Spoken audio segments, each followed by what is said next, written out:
we want to win that ring.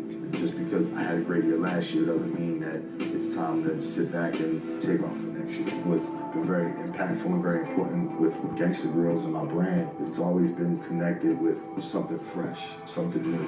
That's what hip hop is about. 1, 2, 3. DJ Drama!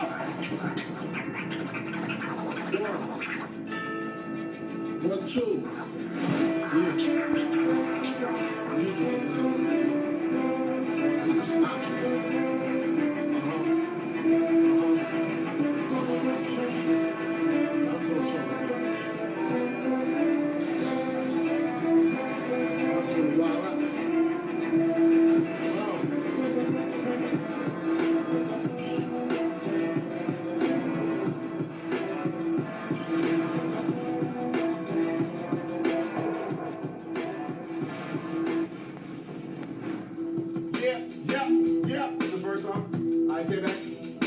My childhood was a fun one. I grew up in Philadelphia. Pretty much for the first part of my life, I split the time between going back and forth between my mother and my father. I feel like I grew up in rallies and marches and picket lines, you know, against strikes and things of that nature. And my mom was an English teacher. She used to teach at high schools in Philadelphia. I learned early on my parents kept me very socially and consciously aware. I remember being into music from a young age. Both my parents had huge record collections. I went to go see Juice in the movie theater. And it changed my life. The character, DJ GQ, just watching him up there, cutting and scratching, was just so exciting. The DJ battle at the time, and I was like, that looks fun. I don't know if I would have chosen the career path that I had if it wasn't for going to see Juice. I was on my way to high school and I convinced my mom to buy me a turntable and a mixer, and I got a belt drive turntable. And I used to like take my lunch money and I wouldn't buy lunch. I would go downtown after school and I would go buy records. You know, I remember some of my first records I ever bought was Heavy D, I'm the Man, off the Who's the Man soundtrack. And the B-side of that actually was Party and Bullish by Big, Super Cat, Down with My Babies, Ghetto Red Hot, Brand New Beat, Punch Up to Get Beat Down. That was my era of really first buying vinyl. I remember doing my first party in 9th grade. I got paid $40 for the party. I had one crate of records. I went to Central High School in Philadelphia, and at the subway stop, you know, that's where they used to pass out flyers. And, you know, my goal was just like, man, I gotta get my name on a flyer. Like, I gotta get my name on a flyer, you know. If I get my name on a flyer, then, you know, that's it. I'm good. I've accomplished something.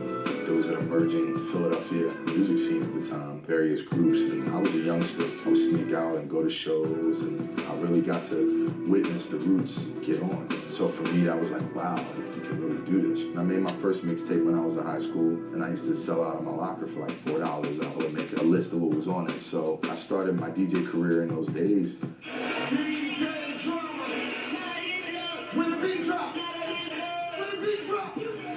I got my name, interestingly enough. I had these two friends. One was named Hakeem, and my man, Bakari. His name was Bakari Drame. He used to hustle mixtapes. Hakeem used to always call him Drama. And I was like, man, that's hard. Like, that's hot. You know, and I asked Bakari, I was like, yo, what are you doing? Like, you really using that, or you just, you know, messing around? He was like, nah, you can have it. So he gave me the name DJ Drama. You know, it's so weird because through the years, I always felt like it would be so hard for me to be known as DJ Drama, because drama is such a used word in everyone's vocabulary in so many ways, and nobody's ever going to think about me as DJ Drama when they hear the word drama. And I would still go on and play with various names throughout my career, but DJ Drama is always the name that kind of stuck.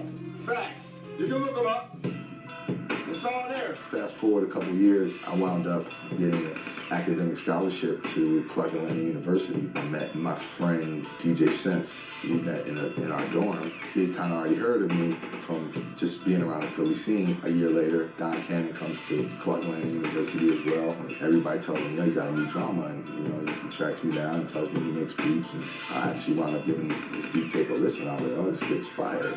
There becomes the relationship between me, Cannon, and Sense, where we become best friends and comrades, and before business partners, just DJs together. And the school years, you know, went great. We were probably some of the most popular DJs at school. The most important class that I took in college was definitely marketing.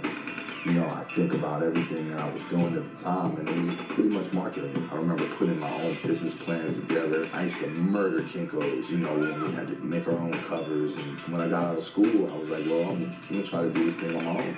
After college, when I got out, one of the first people I met was Tip T.I. I put a business plan together. I got me a lawyer. I started a little company at the time. And I was making mixtapes and, you know, going to various colleges and setting up. You know, I would go to the schools. I would go to my school, CAU, go to Georgia State, have a table with all mixtapes. And they'd be like, you know, like, this DJ Drama never heard of him. And I'm like, man, I don't know. I just work for him. He told me to be here. You know. I just would get on my hustle.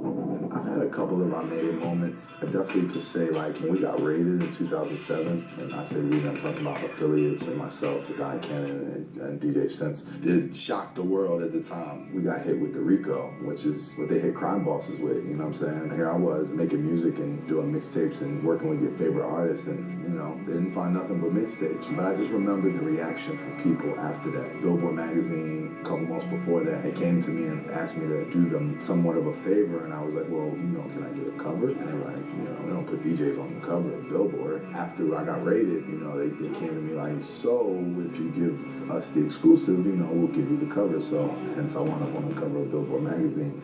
I feel like a phoenix arose from that, you know what I'm saying? And the raid kind of put me in the hip-hop history books faster than I knew I was going.